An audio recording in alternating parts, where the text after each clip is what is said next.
Somebody says, how come you're up so early? Say, if you were headed where I'm headed, you'd be up early too. Wow. If you were going to meet who I'm going to meet, you'd be up early.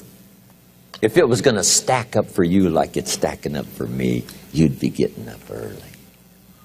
Wow.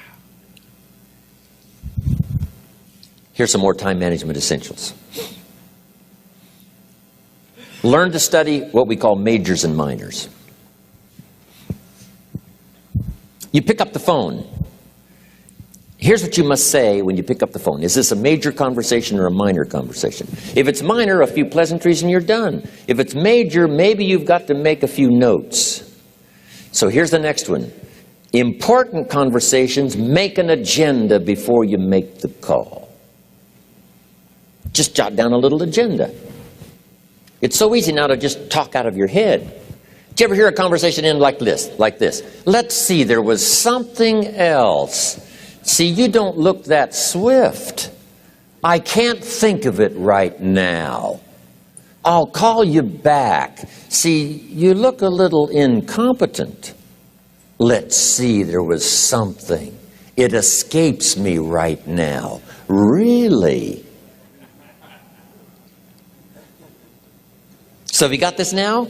Make an agenda before you make a call if it's an important call. Now later that saves you all kinds of stuff. You call John in, the salesman, say, John, remember those 4 things we went over? He said, no, we didn't talk about that. And then you pull out your daytime or whatever, and there's the list you made when you made the call. He said, oh yes, seems like I do remember. And you've got him with your list. If it's just, salespeople especially can talk you out of what's in your head.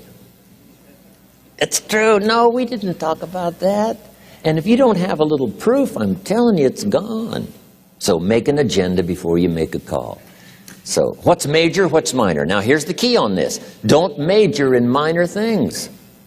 If you take up major time to do minor things, I'm telling you, you'll be behind the curve constantly. Here's what we learn in sales training. What's major time and what's minor time?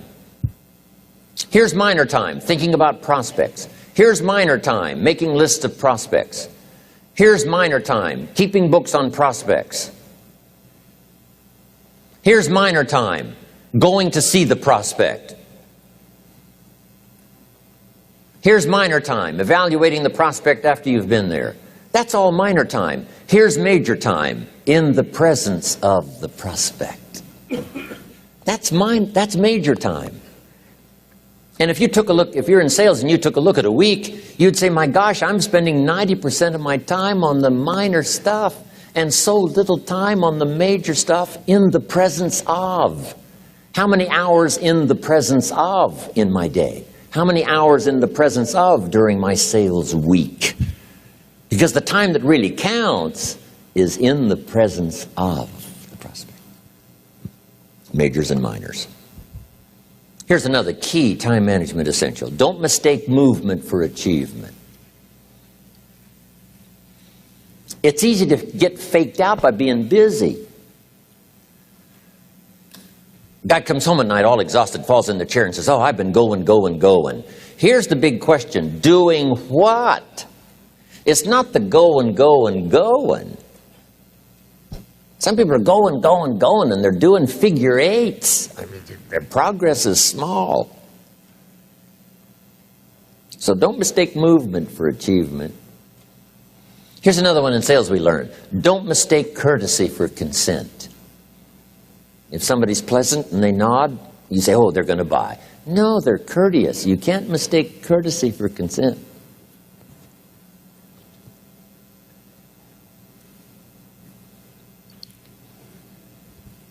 Now here's a big one, concentration. I had to learn this. All those years ago, I'm in the shower trying to compose a letter. Found it turns out to be a strange letter. So here's what I learned to do. Save the work till you get to the office. Save the work till you get to the work. Don't try to get to the office on the way to work. On the way to work, enjoy the way. In the shower, enjoy the shower. Then go to work when you get to work. I found this to be helpful. Concentration. Here's another big one. Learn to say no. I'm telling you, in such a social society we have now, it's so easy to try to be a nice person, saying yes, yes, yes to everything. Find yourself overloaded. Now you got to call and make the, well, gosh, you know, all the time it takes to back out of something that you said yes to too quickly. Here's what might be better. I don't think so, but if that changes, I'll call you. Little things you can use not to overcommit yourself. My friend Ron Reynolds says, don't let your mouth overload your back. It's a good one. Now, here's a big one on time management. When you work, work. When you play, play. Don't mix the two.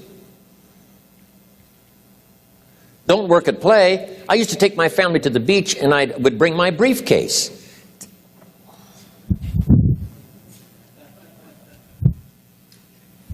I learned not to do that.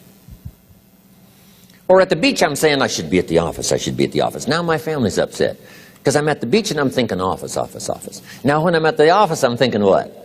I got to get my family to the beach, the beach, the beach. So things are not going too well at the office because I'm thinking beach, and things are not going too well at the beach because I'm thinking office. Here's what I learned to do. At the beach, be at the beach. At the office, be at the office. When you work, work. When you play, play. Don't mix the two. Don't work at play. Now here's one of the most important ones. Don't play at work. Work is too serious.